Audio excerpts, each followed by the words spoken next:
경제부 김동완 기자와 더 이야기 나눠보도록 하겠습니다. 어서 오십시오. 예, 비행기가 일정 고도 이하로 내려오면은 비상구 문을 아무나 열 수 있는 건 줄 알았는데 그렇지 않다면서요. 그렇습니다.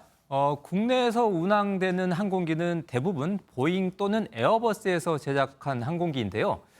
보잉 항공기는 운항 중에는 비상구가 열릴 수 없도록 잠금 장치가 걸려 있다고 합니다.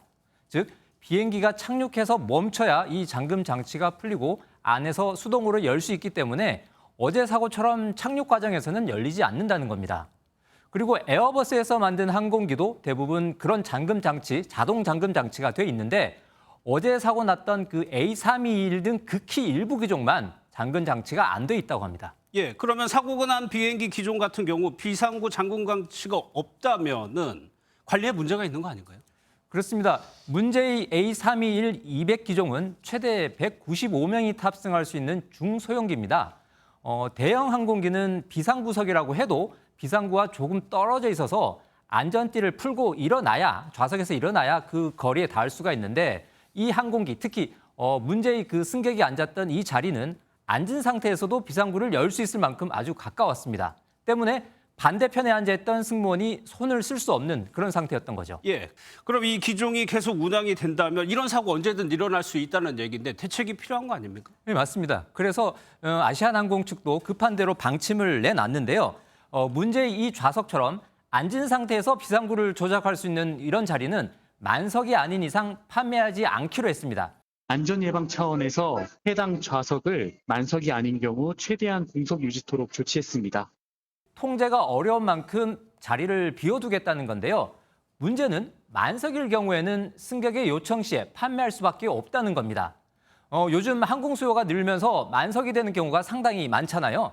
실제로 어제 사고 항공편도 사실상 한 자리만 빈 만석이었기 때문에 이런 조치로는 근본적으로 사고를 막을 수 없다는 얘기입니다. 즉, 좌석을 아예 없애버리든지 아니면 구조를 바꾸든지 하는 그런 근본적인 조치가 필요해 보입니다. 예, 이 비상구석은 찾는 분들이 꽤 있었는데 그러면 앞으로는 앉기 어려워지는 건가요? 사실 이번 사고가 나기 전까지 그 비상구 좌석은 최고 명당 자리로 꼽혔죠. 앞뒤 간격이 넓어서 특히 체구가 큰 남성들에게 인기였는데 실제로 다른 좌석보다 더 비싸게 판매되고 있습니다. 그런데 이런 편의성보다는 사실 비상시에 승무원을 도와야 하는 그런 임무로 더 중요한 자리이기 때문에 항공사 측에서 가격을 흥정하기보다는 승객 배정에 더 신경 써야 한다는 그런 그렇죠. 지적입니다. 예, 인명 피해는 없었지만 범행 자체가 너무 위험했습니다. 이 붙잡힌 30대 남성 어떤 처벌 받습니까? 네, 물론 정확한 조사와 수사 결과가 나와봐야 알겠지만 일단 항공보안법 제23조를 보면 승객은 항공기 내에서 출입문이나 탈출구, 기기 조작을 해서는 안 되고 이를 위반하면 항공보안법 제46조에 따라 10년 이하의 징역에 처하게 됩니다. 근데 물론 이건 어떤 형사적인 처벌일 뿐이고요. 경우에 따라서는 막대한 손해배상을 해야 할 수도 있습니다.